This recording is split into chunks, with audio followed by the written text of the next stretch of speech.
Pretty darn brisk up here. Snow cloud building. Partner went up Hayford Peak. I think I may have called it Hayden earlier, but I believe it's actually called Hayford. I've been up there myself 8 years ago, so I'm choosing to rest and mosey along while she goes up there. If I hadn't been up there before, I'd probably force myself up there. I've been going a bit slower, been having a bit heavier pack, been dealing with some other issues, so consensus is for me to fairly gently continue along to the next high peak that way. Quite windy. As soon as that snow cloud really builds up, it'll be quite cold. Maybe it won't. I think the chances are relatively low for any precip. Continues to be beautiful bristlecone forest throughout these parts. Just had quite a postholing experience through there. Getting a little bit better now. Plenty of common juniper underneath the snow. These north faces.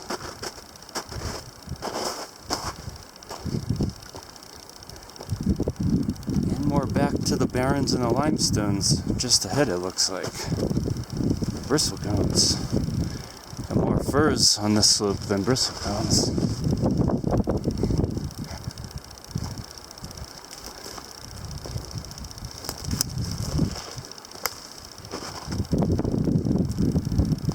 Looks much better. Remains rather cool and breezy. That's Hayford Peak back there. Ridge was pretty convoluted and snowy to this point, but now ascending John's Peak, I think it's called, or John Peak.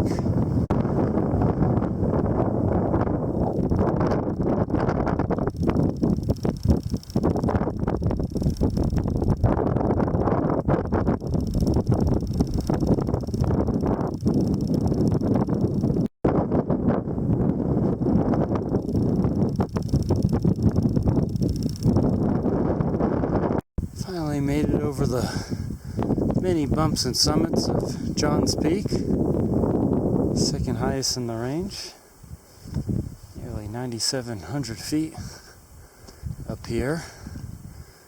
Soon there's a fairly long descent into the rest of the sheep sets that way. That's what they look like. No snow that I can see, though. Surely on the north faces there's some. There must be some, or else we won't make it. Snowdrifts quite substantial on these north faces of John's Peak, as I was expecting. Sinking down up to my hips at points. I see the flatter stuff right ahead. Very sparsely snowed compared to this stuff.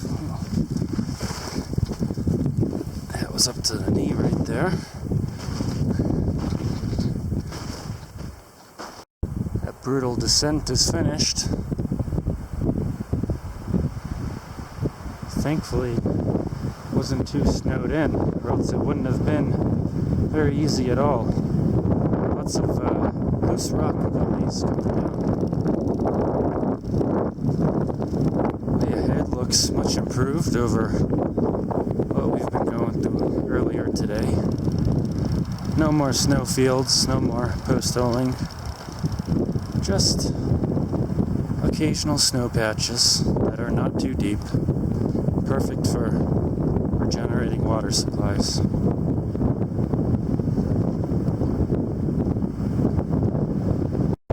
Here's much of the rest of the trek ahead. Sheep's onwards. Here's the walk ahead. Fairly decent for a time. Until those cliff bands showing up. Let's see what that looks like up close, though. Nothing to be concerned about now. Chances are there's some kind of canyon or slope that gets up there just fine. Class of pedal on has been quite atrocious today, I have to say.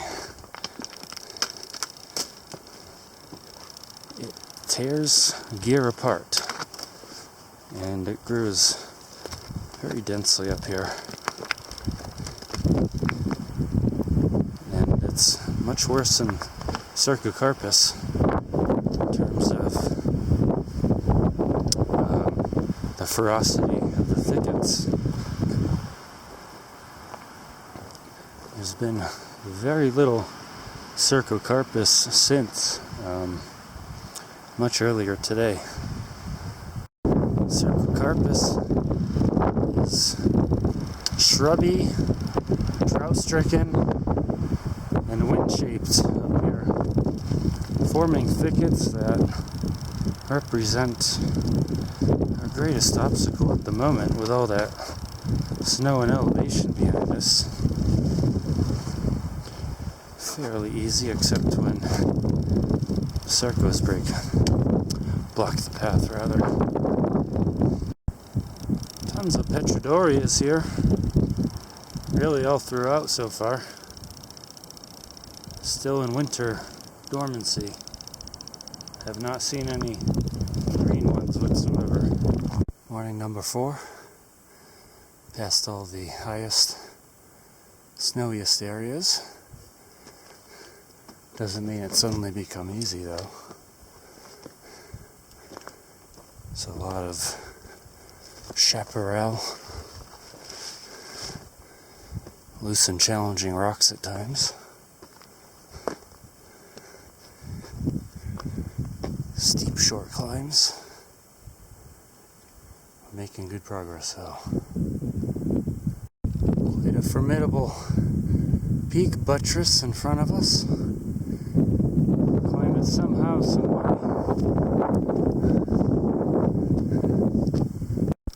Time to take on massive castle. Looks like there's only one way up through this canyon here. Otherwise it's cliffs and walls. Hopefully it works out. Towards the end of day 4 here and getting pretty tired. Packs are lightening up, but it's been a rough 4 days. We just need that canyon to work out all the way up there. Castle continues to be castle-esque. Canyon looks steep from this point, so we see a way up this ramp here. This ramp connects with the saddle at the top of the canyon. We're crossing our fingers that this works out, because as you can see, it's rather steep and rocky everywhere.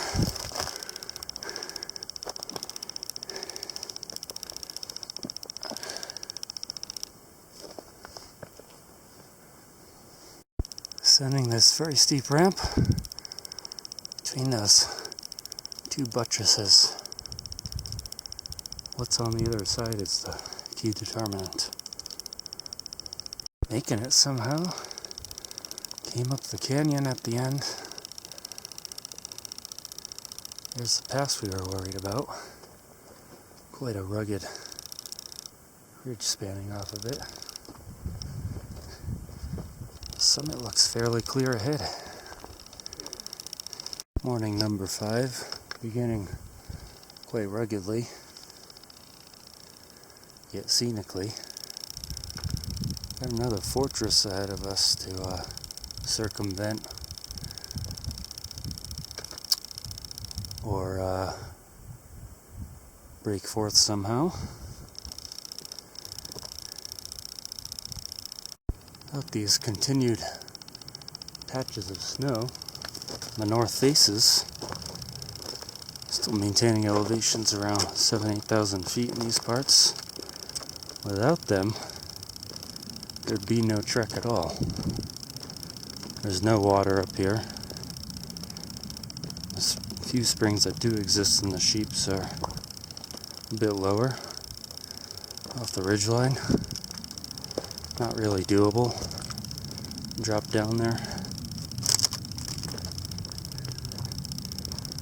And if we do happen to make it all the way through, it's because of these patches.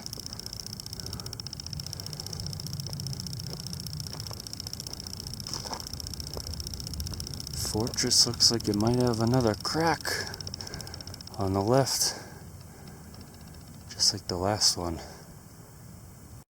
Not trivial to descend and cross all those cliff systems.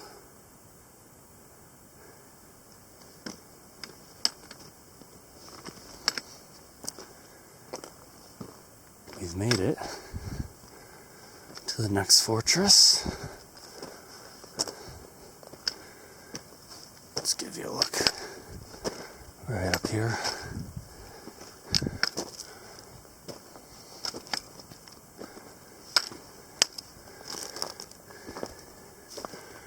Here she blows.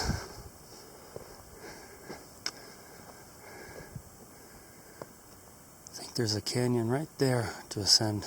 It's hidden.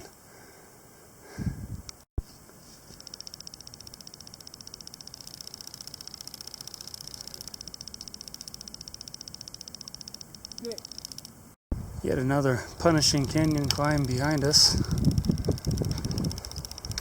Trying to get up these ramparts. The canyon part's behind us, not the ascent part. We can reach that pass right there. We're back on the ridge and continuing onwards. Was not certain from afar that it would work. Looks like we're back in beeswax. Very formidable. It's part of the sheeps. It's supposed to flatten out up top, but whatever's further ahead, keep getting by the skin of our teeth.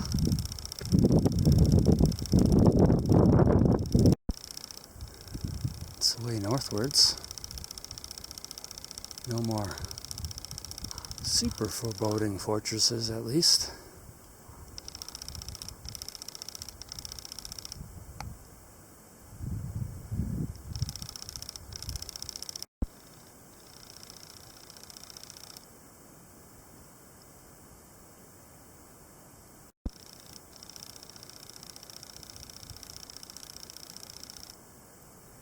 Vegetation had been drying out quite a bit more today. Lots of pinyon and juniper, but today, here, now on this north-facing slope, we got firs coming back, ponderosa pines, and Rocky Mountain junipers.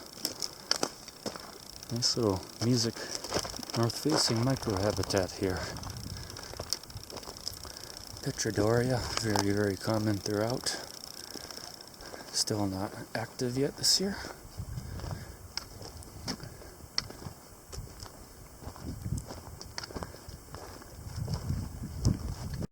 Back to our standard pinyon juniper forest, standard of montane elevations of Nevada, really.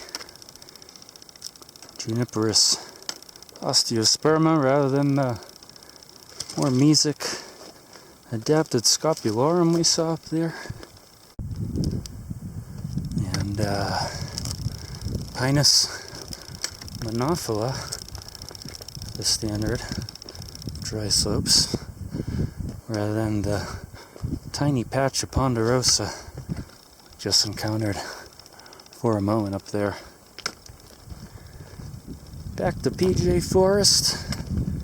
It's getting more and more PJ Forest as we head northwards. Once in a while there's some Cercocarpus and Glossopedilon appearing. Plenty of Artemisia for the interstitial shrubbery.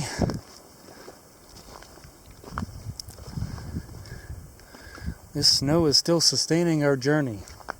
Definitely not a possible journey without this snow. I dare anyone to try it.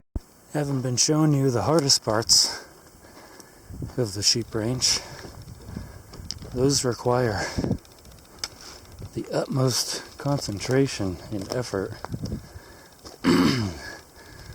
So I tend not to record anything when I'm so focused on not slipping and breaking an ankle or breaking my ass, breaking anything.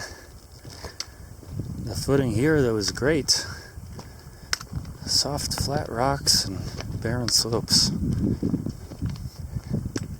It's quite a relief, actually. We have been grinding and struggling first through snow slopes higher up. Pretty gentle terrain in the highest peaks areas.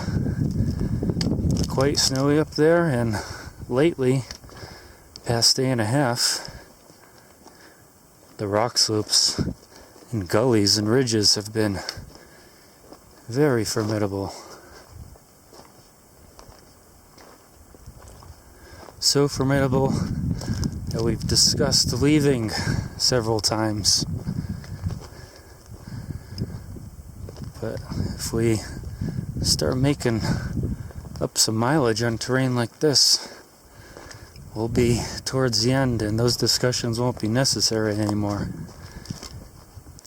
Latter half of day 5 right now from Yucca Gap.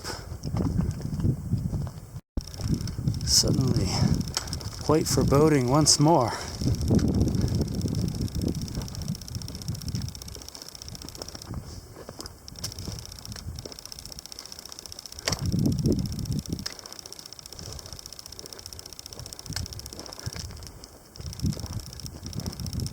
A steep set of cliffs ahead. Done. This is it.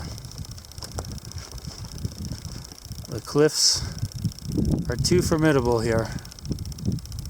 So it goes. Not too thrilled.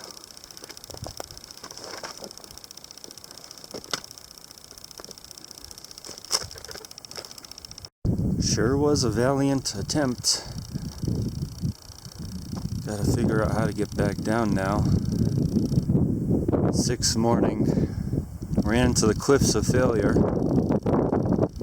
Tried to go down this ridge at first, look for other slopes that might lead down. And it's a long, long walk across the desert. Maybe we'll see some gems yet.